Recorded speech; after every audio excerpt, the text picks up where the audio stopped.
ପୂର୍ଣ୍ଣିମାର ଜ୍ୟୋତ୍ସ୍ନା ରାତି ପଡ଼ିଥିବ, ମୁଣ୍ଡ ଉପରେ ଜହ୍ନ ଆଉ ତାରାମାନେ ଝଲସୁଥିବେ, ଆଉ ଜଣେ ଆର ଜଣକୁ ଅପେକ୍ଷା କରୁଥିବ। କେତେ ସୁନ୍ଦର ଲାଗୁଥିବ ନା? କୁହାଯାଏ ଅପେକ୍ଷା ହିଁ ତ ପ୍ରେମ। ସେହିଭଳି ଏକ ନୂତନ ସ୍ୱାଦର କବିତାକୁ ନେଇ ଉପସ୍ଥାପନ କରିଛି ମୁଁ ବିଷ୍ଣୁ ମହାନନ୍ଦ। ଯୁବ ଲେଖିକା ଅପରାଜିତା ଦିଦିଙ୍କ କବିତା ପ୍ରୀତି ପ୍ରତୀକ୍ଷା। ମୁଁ ଥିଲି ପ୍ରୀତିର ମୁକ୍ତ ପ୍ରବାହ, ତୁମେ ଯେ ଅଭିମାନିନୀ।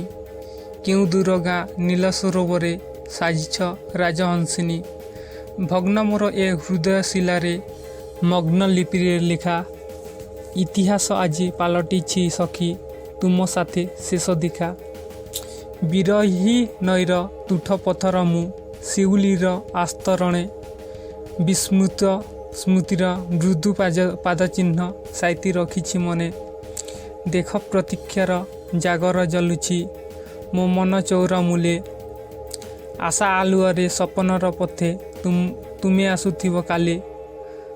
ଅଶ୍ରୁର ମହକେ ମୁଗ୍ଧ ପଲକ, ପୁଲକ ଥିବ ସ୍ପନ୍ଦନେ। ବେଲା ମଧୁମୟ ସନ୍ଧ୍ୟା ସୁରମୟୀ, ବେଲା ମଧୁମୟ ସନ୍ଧ୍ୟା ସୁରମୟୀ। ହେବ ତୁମ ଆଗମନେ, ହେବ ତୁମ ଆଗମନେ।